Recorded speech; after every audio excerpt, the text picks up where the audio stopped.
night with 9 3-pointers in USC's win over California Baptist. Watkins finished with 40 points. USC, ranked 6th in the country, is 7-1. 3 more HBCU football programs are looking for a new head coach after making dismissals: Shaw University, Delaware State, and Alabama A&M. No debates, no speculation, just the info you need. That's your KBLA Sports Minute. I'm Ray Richardson. More news, opinions, and conversation when we come forward on KBLA Talk 1580. KBLA Talk 1580 invites you to join us in celebrating the season of giving by being part of the solution. As we enjoy great food, family, warmth, and well wishes in whatever our festive tradition may be, we share the beauty of the season by reaching out to the less fortunate. Please help us to help others with the KBLA Cover the Houseless Cozy Community Coat and Blanket Drive. All you have to do is drop off new or clean, gently used winter coats and blankets in the KBLA lobby during business hours, now through December 20th. All of the coats and blankets will be donated to unsheltered individuals and families experiencing houselessness. Simply bring your donation to 4434 Crenshaw Boulevard in Los Angeles, near Vernon Avenue, from 9 a.m. to 5 p.m. weekdays. That's 4434 Crenshaw in historic Leimert Park. During the holidays and every day, let's remember, we keep us safe. We keep us warm. We are the safety net, and together we can cover the unsheltered. Get caught up in the spirit of the season, the spirit of love. Make a difference with your friends at KBLA Talk 1580. In the Ferrari or Jaguar, switching 4 lanes with the top down, screaming out, money ain't a thing. Bubble hard in the double law, flashing the rings with the window crack, holla back, money ain't a thing. Jigga, I don't like it if it don't gleam, in the hell with the price, but the money ain't a thing. Put it down hard for my dogs that's locked in the bang. When you hit the bricks, new whips, money ain't a thing. Come on. Yeah, I wanna floss with us. Come on. All across the board, we burn it up. Drop a little paper, baby, toss it up. Slacking on your pimpin'. Welcome to Wealth Building Wednesdays, where we center Black, women, and BIPOC-owned businesses, highlight opportunities and initiatives for underrepresented entrepreneurs, and center socially innovative enterprises, building generational prosperity, fostering real networking, and recycling Black dollars. It's Wealth Building Wednesdays on KBLA Talk 1580. It is, and I'm happy to welcome in someone who's in the biz that many folks on the left coast and across the country are actually in. He's an LA-based entrepreneur from Richmond, Virginia, and the founder of Pay Vin Entertainment. I hope I'm saying it right. It's a video production company that's been creating content since 2008, including celebrity events, weddings, interviews, and much, much more. Started off in the ATL doing music videos, and those actually started out for his own work and expanded from there. Phil Taylor, good morning. Hey, Dominique, thanks for having me. Thanks for stopping in. So you have your own standalone company, and you're a videographer, editor, but also a photo booth owner. So tell me how all these different things fit together. Well, I when I moved to California, I started doing videos for other people. I initially was doing them for myself. And so just over time, when I was doing my own videos, people started to look at them and say, hey, can you do some of my videos? Can you edit some of my stuff? So I started doing little videos here and there. And then I started connecting with people in the industry. Initially I was doing like news projects and interviews and filming those kind of things. And then it kind of segued into making entertaining content for a variety of entities. And then, since that time, I've been consistently hired to do a variety of events ranging from birthday parties. I've done weddings. I've done news stories. I worked at the Sentinel for a while where I was going around doing, filming interviews and things like that. And so, I've just had a steady flow of video work coming in since I moved here. And it's been absolutely great.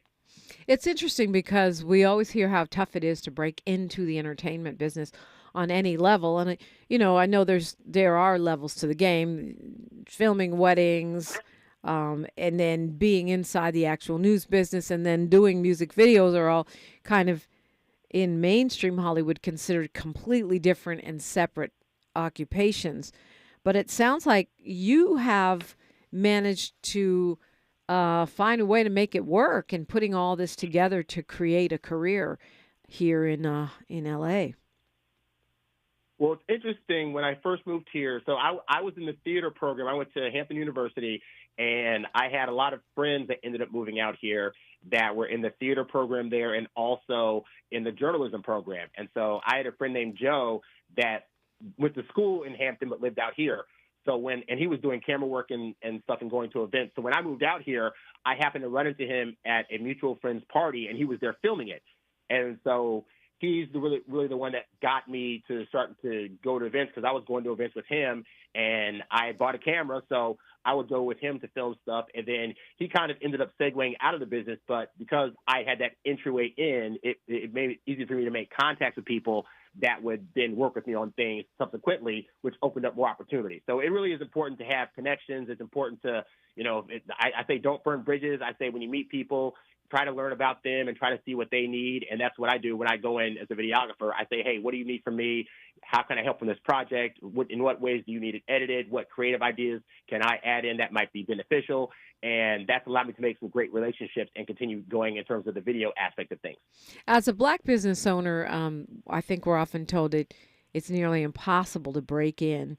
But do you think that's changed because of all of these different platforms? We now have people doing content for social media on a professional level, as well as the mainstream Hollywood opportunities, and then the streamers, which are mainstream Hollywood opportunities too, but there are so many more of them. Well, I will say this, because like I said, I went to HBCU. I found there was a surprising amount of money to be found in Black spaces.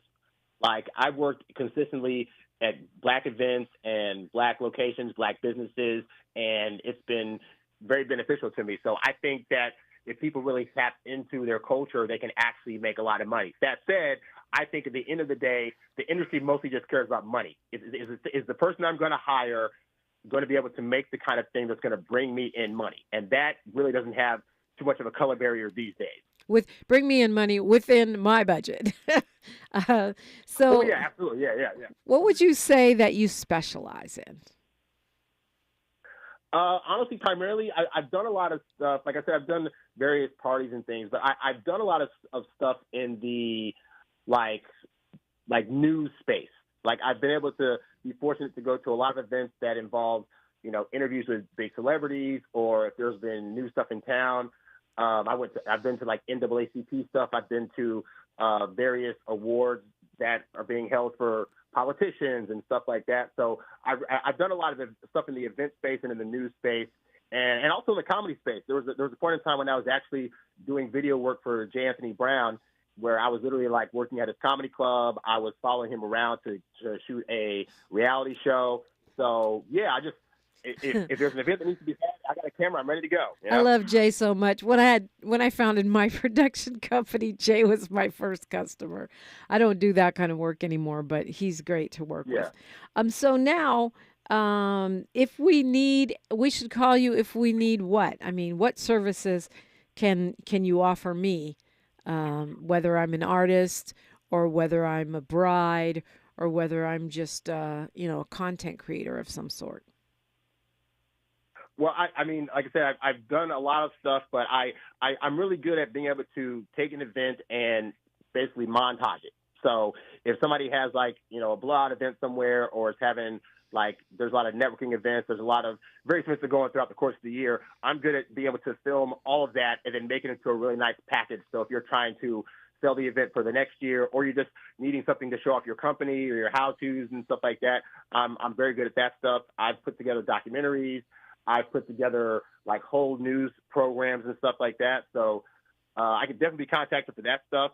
And then the offshoot of that is, as I was doing a lot of these events, I noticed that a lot of these events that I went to had photo booths there. And so I decided 3 years ago to start a photo booth company as well. And so I have a photo booth that we also do gigs at. If people are, wanting something there people can have fun and take pictures. I come with I have 2 photo booths. I have a standalone photo booth where people can take pictures in front of it and send their pictures to themselves digitally or print them out.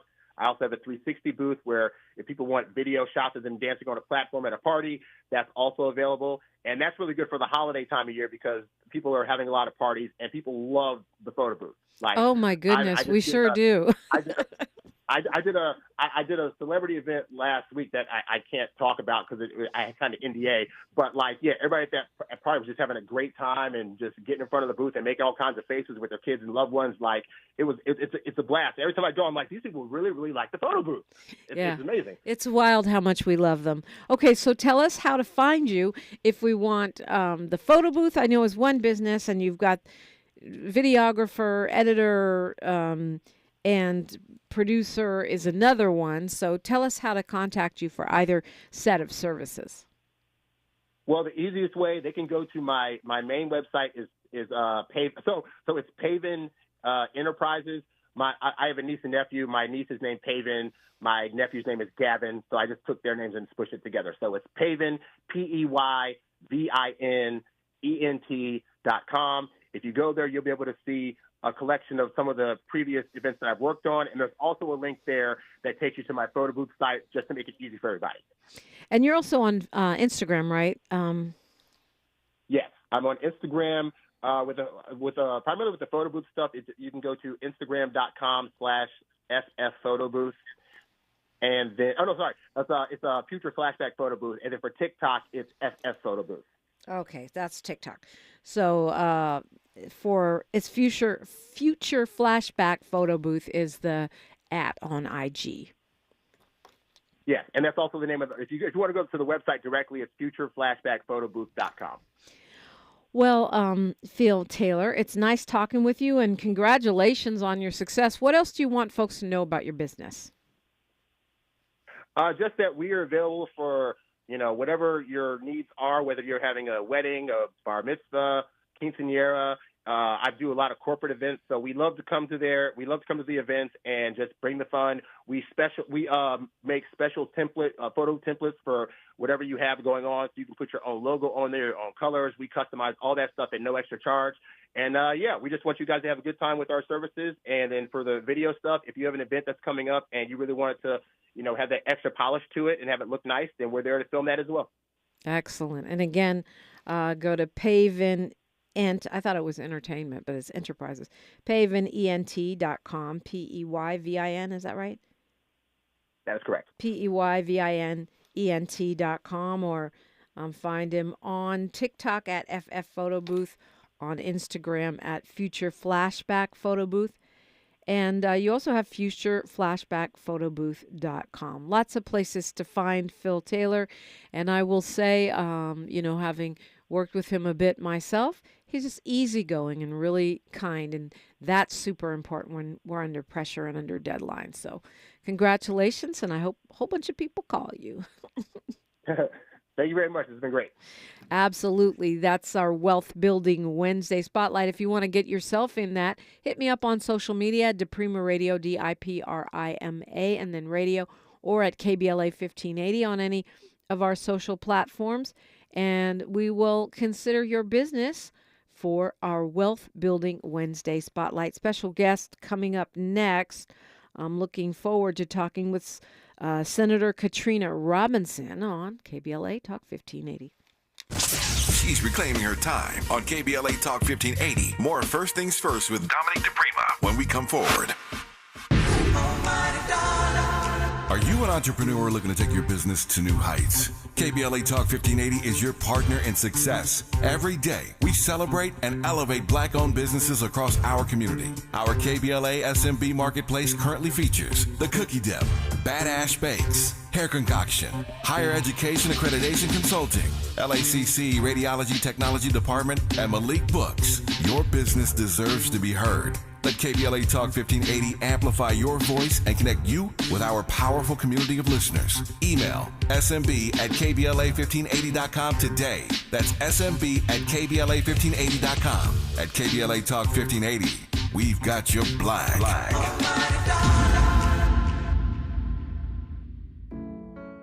We're with Bridget, whose husband won't be home for months, and whose daughter is due any day. We're with Mike, who's leaving home to protect his family and yours. We're with all service members and their families who need community, connection, and maybe a bit of magic. Are you with them? Learn more at uso.org today. So the thing no one tells you about periods is that your flow changes every day, and so should your tampon size. Tampax has 5 absorbencies to match your changing flow. If it's uncomfortable to remove, go down a size. If it leaks, go up a size. And only Tampax has a leak guard braid to help give you up to 100% leak and odor-free protection. All-day comfort and protection for up to 8 hours for under $5 a month. Based on average U.S. consumer usage at manufacturer's suggested price, however, pricing is at the sole discretion of the retailer, excludes 8-count packs. I was so excited when I heard this sandwich was back. What's up? This is Mike. And this is Celia. And a little thing we love about the Chick-fil-A Honey Pepper Pimento Chicken Sandwich is the symphony of flavors. You can always count on that crispy, tender, juicy chicken. It's so good. My favorite part is the pimento cheese. Topped off with the honey, it all comes together perfectly. I like the original. I like the spicy chicken fillet. But either way, you're getting a winner. The Chick-fil-A Honey Pepper Pimento Chicken Sandwich is back with a bite. Try it with the original or spicy filet now for a limited time. Real guests paid for their testimonials. KBLA Talk 1580. We've got a lot to talk about. KBLA Talk 1580 reminds you that we keep us safe. The Live Your Life organization mentors young women, helping them break negative mindsets and see beyond their surroundings. Through career exposure and hands-on training, they're encouraged to think big, stay focused, and make positive choices. Founded by Nikisha Mama Boo Smith, who transformed her life to become a community leader. Live Your Life is changing lives, but they need your help. They're raising funds to keep their new building open and expand their programs. Your donations will support food, clothes, hygiene products, and holiday giveaways. Visit liveyourlife32.com. That's LIVEYOLIFE32.com to help today. This is a community call to action from KBLA Talk 1580. Hey, what are you doing up on the step stool? About to clean these light fixtures. The whole family's coming over, and if there's even a speck of dust in the house, my abuela will find it. Here, I got a Swiffer duster to help with that. A Swiffer what? A Swiffer duster. It has this cool extendable handle that reaches 6 feet to get high and low, with fluffy dusters that easily trap and lock dust. So, no more step stool? No more step stool. Easily trap and lock dust from hard-to-reach places with the Swiffer duster. Love it or your money back. The conversation continues right now with Dominique DiPrima on First Things First. And I am pleased to welcome into the space a former Tennessee state senator. She's a leader, a mama, a nurse, a businesswoman, and, started out, she says, her bio says, from depending on public assistance as a young single mom to becoming a public official. She's experienced life from several vantage points, and she is going to share her story with us today. Senator, or should I say former Senator, Senator Emeritus Katrina Robinson, welcome. Thank you, Dominic. Thank you for having me. Yeah, so you started off, like many folks, single mom, tough kind of circumstances. And in 2018, you decided to run for public office, right? I did, yes. So I had been a single mom. I had my first kid at 19. By the time I was 21, I had 2. And had struggled through making it through college and nursing school. And once I made it through nursing school, I worked at an inner city hospital and came across people who had the same struggles. And so I started a nursing school. And in turn, I met a lot of women who had even further challenges. And so I decided to run for office in 2018, ran against a 12-year incumbent, and unseated him in a 3-1 victory. And this is in Tennessee, the state Senate there. Yes. And once you were elected, you did well. You took on some leadership roles, right?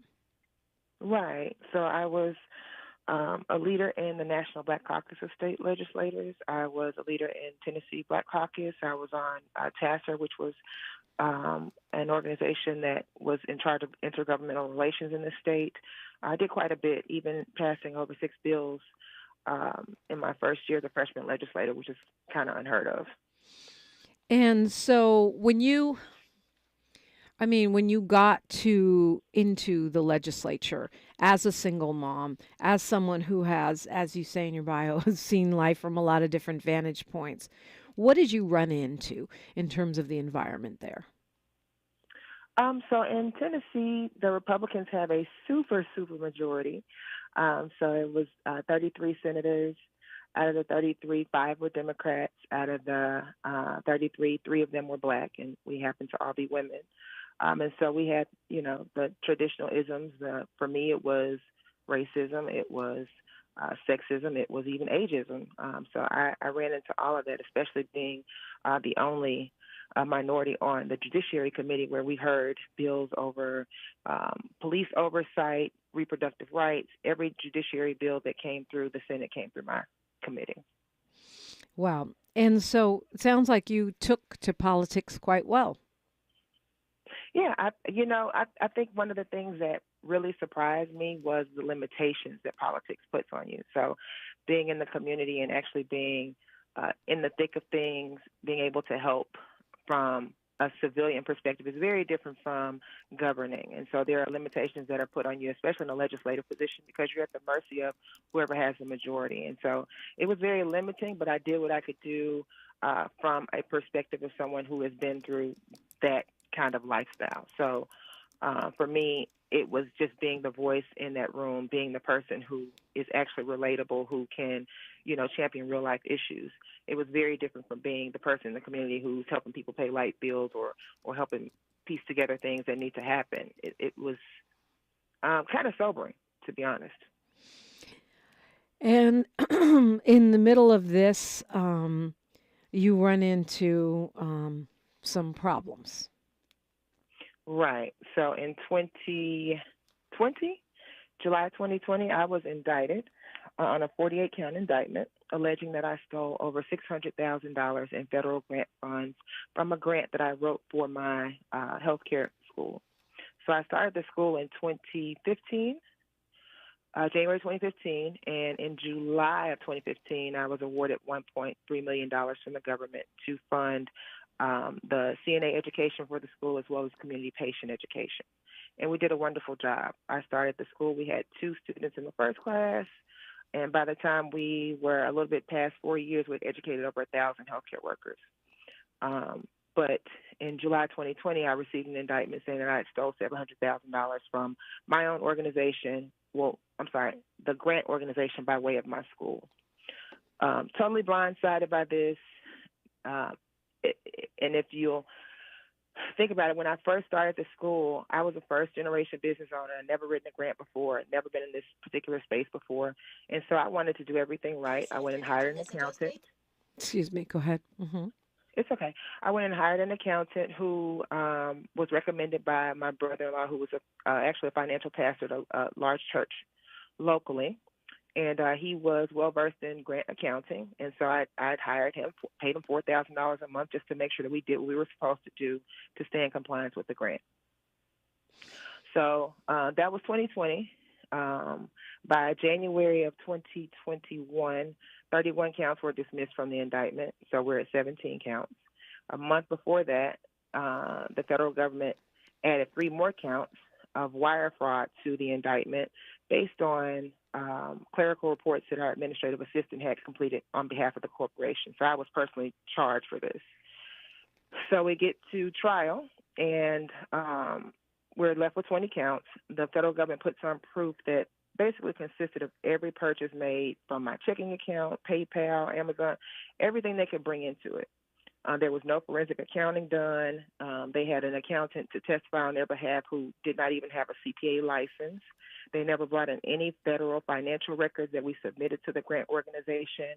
There was basically, what happened was they got to trial and realized that there's a certain clause that applies to most grants that didn't apply to mine because I was a for-profit business. There's a clause that's called program income, where if an organization receives a grant, any profit that organization makes is then property of the granting organization. So that did not apply to us, and they didn't realize that until midway through their proof. And so the judge was limited, so she acquitted me of 15 counts off the top. 5 counts go to the jury. The jury found me guilty on 4 of the 5 counts. she acquitted me again of 2 more counts. And so we went to appeals court and to appeal those 2 counts. And I just recently went back to court where the feds had also appealed, and they appealed my acquittal and were granted their appeal. Right. So you were then resentenced for wire fraud, and you were supposed to pay a fine, right? Right. So in sentencing, the judge is asking the federal government who suffered a loss. Was it the grant organization, which was the the Department of Health and Human Services, or was it my school, which was the Healthcare Institute, who suffered the loss? And the federal government could not say in good faith on public record that anyone suffered a loss. So the judge couldn't order restitution. She ordered me to pay a fine to satisfy the government. So, do you feel like you were targeted? I mean, do you think this is a political case of targeting? You know, your state is famous for expelling a couple of black lawmakers, right? Actually, they expelled me first. So I was a Tennessee one. They expelled me before I even had a formal conviction. And that was part of what I was saying before the body is this is unconstitutional. I had constituents who had traveled up to Nashville, gathered in the galley to protest what they were doing to me, and they actually expelled me without me even being convicted of a crime. Before the Jasons, there was Katrina Robinson. And your case obviously didn't get the national kind of heat that their case did. So you were, they expelled you before you were convicted, and then once convicted, what happened? I mean, that was it. Are you barred from holding office in the future? That kind of thing. So no, in Tennessee, I can't hold office in a state capacity because you have to be a registered voter in the district, and Tennessee has restrictions on suffrage if you have a felony conviction. So I'm not eligible to run for state. However, I could run for Congress, or I could run in other states that allow you to run. Or president. You could have 34 felonies. Absolutely. And run for president. Yeah, you could do that. But when we come forward after news, traffic, and sports, I get your take, Katrina Robinson, on President Joe Biden's granting of a pardon to his son, Hunter Biden, and why you think that you are deserving of such a pardon. A lot of people have been talking about clemency for Marilyn Mosby, the prosecutor who went after the cops who killed Freddie Gray. And there are perhaps some similarities in your cases, perhaps some differences. I want to get your thoughts on the Biden pardon and also on your own. That's after news, traffic, and sports exclusively on KBLA Talk 1580. A safe place to go loud. A great place for progressive politics. KBLA Talk 1580. I'm Bree Wood with 4 things you should know from BIN News. Joe Manchin, departing after 14 years in the Senate, called representing West Virginia the honor of his life. In his farewell address, he criticized political divisions and urged action on inflation and border issues. Manchin, who recently switched to independent, chose not to seek re-election. A new Gallup survey shows that 51% of employees are looking for new jobs, with worker satisfaction at a record low. Only 18% are extremely satisfied with their current job, and job seeking is at its highest rate since 2015.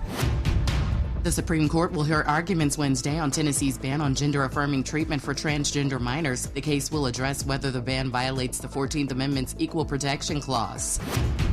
And the Great Lakes and Northeast are expecting up to a foot of snow from an Arctic blast. 5 million people are under winter weather warnings. Parts of Florida are also experiencing freeze warnings. Get BIN News on demand 24/7 at BINnews.com.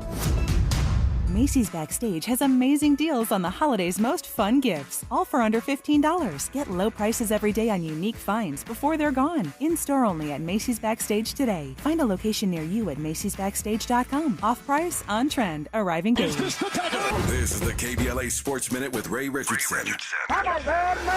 The Clippers won their 9th straight home game last night. They beat Portland 127-105 at the Intuit Dome in Inglewood. 30 points for Norman Powell. James Harden had 23 and 7 assists. The Clippers are back at the Intuit Dome tonight against Minnesota. The Lakers are at Miami tonight. A lot of eyes will be on LeBron to see if he can shake his shooting slump. LeBron is 0 for 19 on three-pointers in the Lakers' last 4 games. Another milestone for USC women's basketball star Juju Watkins. The sophomore from Compton set a school record last night with 9 three-pointers in USC's win over California Baptist. Watkins finished with 40 points. USC, ranked 6th in the country, is 7-1. 3 more HBCU football programs are looking for a new head coach after making dismissals: Shaw University, Delaware State, and Alabama A&M.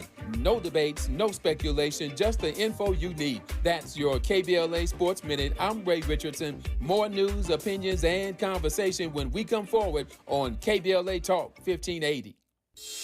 Helping to broaden your political and moral imagination with our 2024 Climate Justice Campaign. We're KBLA Talk 1580. Ever have one of those days where your gut just feels blah? Ugh, yes. Occasional bloating or gas could be signs that your gut is out of balance, but Align Probiotic can help. Align 24/7 Digestive Support is a daily use probiotic with a unique strain to help relieve occasional digestive issues. It's the #1 doctor-recommended brand. So when you feel the signs, it's time to try Align. Align Probiotic. These statements have not been evaluated by the Food and Drug Administration. This product is not intended to diagnose, treat, cure, or prevent any disease. Oh no, stomach issues again? Stomach issues? Who are you? Your pancreas. I could be the real reason for your diarrhea, gas, bloating, stomach pain, or loose oily stools. I thought it was my stomach. People often do, but any of these symptoms could mean having a condition called exocrine pancreatic insufficiency, or EPI. With EPI, the pancreas doesn't release enough enzymes to break down food, but EPI is manageable. Use the symptom checker on identifyepi.com and speak with your doctor. That's identifyepi.com. Sponsored by AbbVie. $5,000. That's the average amount of money people in the U.S. are now spending on gas in a year. $5,000. That's crazy. If you drive, you have to download Upside, the free app that gives you cash back every time you get gas. That's right. You can earn real cash back with Upside just by buying the gas you're already buying. You can literally start earning cash back today. I use Upside every time I fill up, and I've already made around $200-$300. You're putting gas in your car anyway. Why not get real cash back? If you like free money, download Upside. I'm saving the cash I earn from using Upside to help pay for a vacation later this year. Download the free Upside app now to earn cash back every time you buy gas. Use promo code SNAP to get an extra 35 cents per gallon on your first tank. You can cash out anytime right to your bank, PayPal, or a gift card for Amazon and other brands. Just download the free Upside app and use promo code SNAP for a 35 cents per gallon bonus on your first tank. That's code SNAP for a 35 cents per gallon bonus. If you're living with dry age-related macular degeneration or dry AMD, you may be at risk for developing geographic atrophy or GA.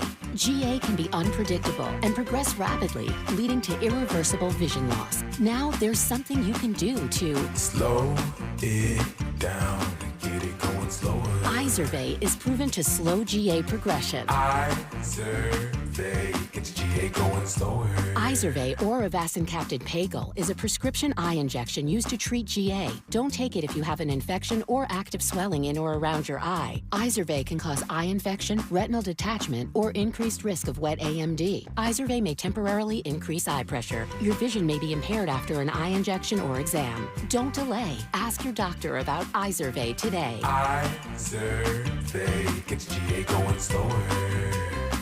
Visit Izervay.com. That's IZERVAY.com. This is KBLA Talk 1580, where hate meets a scholarly match. Yeah, just to be clear, I want to make sure, Senator Emeritus Katrina Robinson, that people understand the impact of this. This wasn't just you lost your job in the state Senate. You lost your home. Your business was severely impacted. I mean, this was a full-on FBI raid. And let's talk a little about that. Yeah, so the FBI raided my home in Memphis, my home in Nashville, my school, my spa. They raided every property that I owned, and then took out all of our files from the school. We couldn't even do business for months. And so, you know, I was on the road, you know, doing COVID contracts to help make ends meet because we weren't getting paid from those who supported our students in their tuition. And so I wanted to make payroll so those students could be able to graduate, and I just had to do what I had to do. And in the course of that, I had to sell my home. I had to sell my cars. I had bank accounts that kept closing. I had 8 bank accounts in 2 years because they had me on a federal block list, and I think I'm still on it. But lost my homeowner's insurance, just the craziest things that you wouldn't even think about. And now I'm living as a convicted felon to, someone who has not been a criminal, has not even, any familiarity with criminal activity. It's hard to start over from scratch and just, start a new life and be able to provide for your family. And even on top of that, it did, impact my family. My kids were at a very critical time. My son was away at Morehouse. As a matter of fact, one of the charges that I have right now saying that I submitted this report, I was at Morehouse moving my son in by myself. So it's been a very, very trying situation for the past 4 years. It's been very taxing on me mentally, emotionally, myself, my kids, my mom, my family. It's been a lot. It's been a lot to lose. And I think one thing we can see from the fact that the prosecution kept changing their theory and then the judge was dismissing charges, it seems very, suspect. That said, how did you feel? Go ahead. Go ahead. Yeah, go further. I'll go a little further. Even in appeals court, we went to appeals court in Ohio. And so in appeals court, the prosecution argues their brief, and then my lawyers argue their brief, and you can actually go back on public record and hear the appeals hearing. And from what the panel was saying, they understood how much of a gross miscarriage of justice this was if you were listening to this hearing.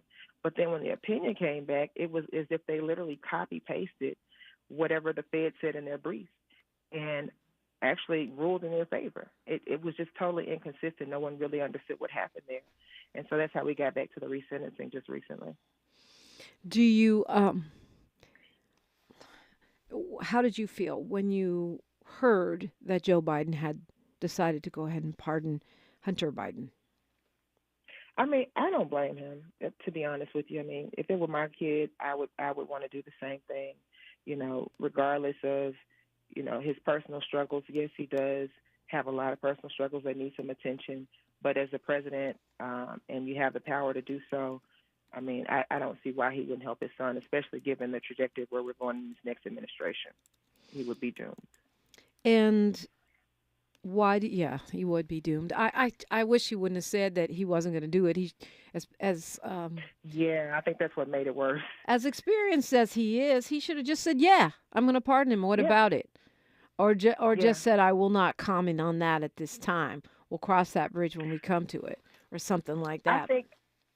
I think when he was asked about it, he was thinking about his presidential run. Yeah. And he didn't want to reduce himself to the level of President Trump and the public's perception of him in his abuse of power. Right. So I get that. But now, I mean, you're going out with a bang. This is the last hurrah for you. What do you have to lose? I get it, Joe. I just don't understand why it didn't come with a list of thousands of others. That is the problem. Because to be honest with you, if you look back at the list of presidential pardons, I think Joe Biden is on the bottom of the list. He hasn't used his power to do so as much as other presidents. Yeah. And that's a travesty, really, because as Attorney Qasim Rashid pointed out yesterday on the show, there are 3,000 nonviolent cannabis offenders in federal prisons that could certainly use a pardon. Why do you think you deserve one? I think I deserve one because I have been a consistent contributor to my community, even in my trial, even in going through what I've gone through. I've consistently shown up on behalf of my community. And just the fact that I was wrongfully prosecuted, I stand by that. The court is not happy with me saying that. I get that because they want to feel as if they've done the people good, but they've done the people bad in this situation. I feel like the reason why I was even given the fine a couple of weeks ago was because I did not apologize to the court, because it was not my fault that I was there. The federal government went they didn't even, so in this particular situation, the grant agency came and testified in my trial that if there was a problem with the grant, if they had questions about anything, they would have gone to the organization that was granted the funds and tried to resolve it. If there was a mistake, they would be given the opportunity to correct the mistake. I never got the opportunity to do anything. They saw that I was a state senator. They wanted to claim that I was corrupt or crooked. I mean, Donald Trump was tweeting about my prosecution. I'm sorry, his campaign was tweeting about my prosecution. This was world news. It was in the United Kingdom, in UK Mail. It was everywhere. And they never cleaned it up. They never even outlined what happened in the course of the trial. Everything that has been written about what actually happened in the course of my trial has been people who were in search of the truth. Other news outlets, even our outlets that are supposed to be committed to our community, never went back to investigate or to clean up the story or even to tell the new story. So I feel like one part of this is I've been a victim of the criminal justice system, and I'm going to keep saying that because that's what I believe. If I, committed a crime, I would just say, hey, I committed a crime. I would have pled to the crime and done the time because I did wrong. But I did not do anything wrong. I hired an accountant to make sure that I was compliant.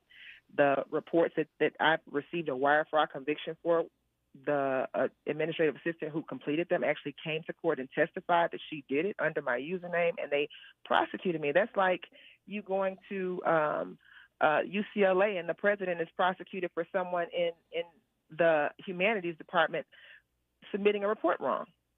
Where does that happen? Yeah. Do you think the same thing with Marilyn Mosby? Marilyn, she wanted to take out from her own retirement. Of course, there was an opportunity to do so under hardship, and she wanted to. It was her money. If you looked into everyone's filings and everyone's withdrawals from their retirement, are you going to audit them to see the reason why they took the retirement out? She was targeted, just like I was. Do you think there is a double standard for Black women in politics? Absolutely. Black women, if you look through the years, and I'm actually working on a documentary about this, Black women over the years in politics have been targeted. Now, think about Catherine Pugh, who's a former mayor of Baltimore, who did time in Birmingham, Alabama at almost 70 years old for what they call a book scheme. There's a young lady that's going through it in Arizona. Look at Kim Gardner. And sometimes people get the wrong perception because the feds can be very intimidating. You have to be very strong when they come at you because they will actually make you think that you did something that you did not do. And a lot of times they have such a high conviction rate because people are scared. They don't know what to do. They don't know their rights. They don't know how to fight. And they will plead to these charges. You have a lot of innocent people doing federal time for no reason. It is a slippery slope, though, right? Because they want you to be contrite. They want you to be remorseful. And yeah. And but yet they did not give you jail time. No, so I was originally sentenced to time served, which would have been the one day that I went to go turn myself into the marshals, and 1 year of supervised release. And I think that's kind of consistent with what happened in the case. It's kind of like, I can't just let it not be punishable because the jury has found this person guilty of 4 out of 5 counts, so there is punishment attached to this. But I also know that this case is completely jacked up and out of line, but I have to do what I have to do. So 4 out of 5 counts from an original, 48, you said? 48 counts. Yeah. So they didn't give you time. They give you this. Let me give you the amount, too. So they originally said that I stole over $600,000 in federal grant funds.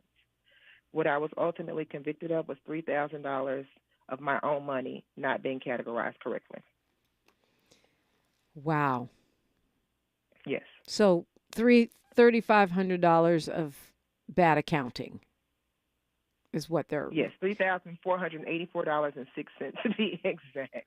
Wow. Yeah. And so so if you're not doing time and, of course it's a huge fine, they want you to, it's amazing. They want you to pay almost $50,000 for miscategorizing $3,000. But why a pardon? It seems... The $50,000 fine is subsequent to a clerical report that they made of finance. So the feds never even introduced federal financial reports into this case. They made a clerical report, which was a demographic report. They made it a financial document and charged me with wire fraud for the information being wrong. So on this report, you had to pretty much outline who was a scholarship student and who wasn't. So the employee was just randomly putting in information. We had people in there who were white, and they were categorized as black. We had people who were women. They were categorized as men. It was a total mess. But I received a wire fraud conviction for it. Wow. But why the pardon? I mean, those obviously they're not going to give you back your house. They're not going to give you back the almost $200,000 that you spent in legal fees, and you didn't get jail time. So why a pardon? I'm looking for a pardon because I want to be restored as a whole citizen. We just had a presidential election, and I couldn't even vote in for the first, who we thought was going to be the first black female president. I couldn't even actively participate in the election process. I've suffered immensely from prejudice with even, job positions. I was hired as a VP of Policy and Communications for an education company, and they had cleared my background check, and then 2 weeks later, they come back and say, hey, we got an updated background check. I'm thinking they cleared me with, the charges on there. They got an updated background check with the federal convictions on it and fired me. Wow.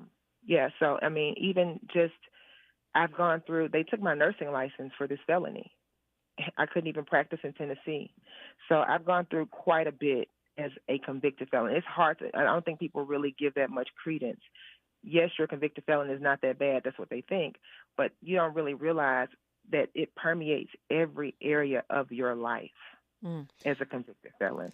Talking with Senator Katrina Robinson, well, I should say emeritus, and I want to, look at who should be getting pardons. Where are you in this process, and is there anything you're asking people to do to get involved? That's next on KBLA Talk 1580. More of First Things First with Dominique DiPrima when we come forward. This season, Chevy brings classic pairings, cookies and milk, mistletoe and kisses, and your holiday plans and a new Chevy. Silverado 1500 gives you power and capability with 430 pound-feet of torque to haul your holiday tree. The Equinox EV and all-new Equinox, America's best compact SUV for new vehicle quality by J.D. Power, offer both confidence and style to see you through the holiday season. It's easy to see why Chevy makes everything better and brighter. Find your red tag. Get 0% APR financing for 36 months on select popular Chevy models when you finance with GM Financial. Chevrolet. Together, let's drive. Award based on 2024 models. For J.D. Power 2024 U.S. Initial Quality Study award information, visit jdpower.com/awards. Offer available on all 2025 Equinox and 2024 Equinox EV, Blazer EV, and Silverado EV models. Monthly payment is $27.78 for every $1,000 you finance. Example down payment is 26.8%. Must finance with GM Financial. Some customers may not qualify. Not available with lease and some other offers. Take new retail delivery by 1/2/25. We've got a lot to talk about. I'm Reverend Gerald, the life coach. Is someone you love struggling with addiction and mental illness? Is improving your family's health important? Want to leave a legacy that your family can grow? Are you ready to enhance your perception of life experiences? Then wake up weekends at 7 a.m. with Urban Family Focus and get the wisdom, opportunity, resources, and motivation to live your best life. Join the conversation on Urban Family Focus Saturday and Sunday at 7 a.m. Unapologetically progressive. KBLA Talk 1580. We've got your black. KBLA Talk 1580. We've got a lot to talk about. KBLA Talk 1580 reminds you that we keep us safe. The Live Your Life organization mentors young women, helping them break negative mindsets and see beyond their surroundings. Through career exposure and hands-on training, they're encouraged to think big, stay focused, and make positive choices. Founded by Nikisha Mama Boo Smith, who transformed her life to become a community leader. Live Your Life is changing lives, but they need your help. They're raising funds to keep their new building open and expand their programs. Your donations will support food, clothes, hygiene products, and holiday giveaways. Visit liveyourlife32.com. That's LIVEYOLIFE32.com to help today. This is a community call to action from KBLA Talk 1580. Yeah. The California Crusader newspaper would like to thank all of our subscribers for their support throughout the years, proudly serving the South Los Angeles and South Bay areas for more than 40 years. The California Crusader is a multicultural, black-owned, adjudicated newspaper that focuses on providing newsworthy information to the people in our community. We're constantly looking for ways to assist businesses in our community to connect with our subscribers. We provide low-cost, effective ways to promote your business with our reasonable and affordable advertising rates. You can participate by suggesting, sharing, and submitting your stories on the California Crusader newspaper Community Share Facebook group page, or visit our website at cal-cruise-news.com. That's calcruisenews.com. Then click on the Submit Now button located on the top right corner of the homepage, or text CCN to 42828. Again, text CCN to 42828. The California Crusader newspaper, working together to build a better community for our future. Subscribe today. At KBLA Talk 1580, we do more than just talk. You got a big mouth. Hello, Joe, you're up. Welcome. We're unapologetically progressive, and we don't black down. Yeah, I gotta say, former Senator Katrina Robinson, the folks in the chat are feeling you on YouTube.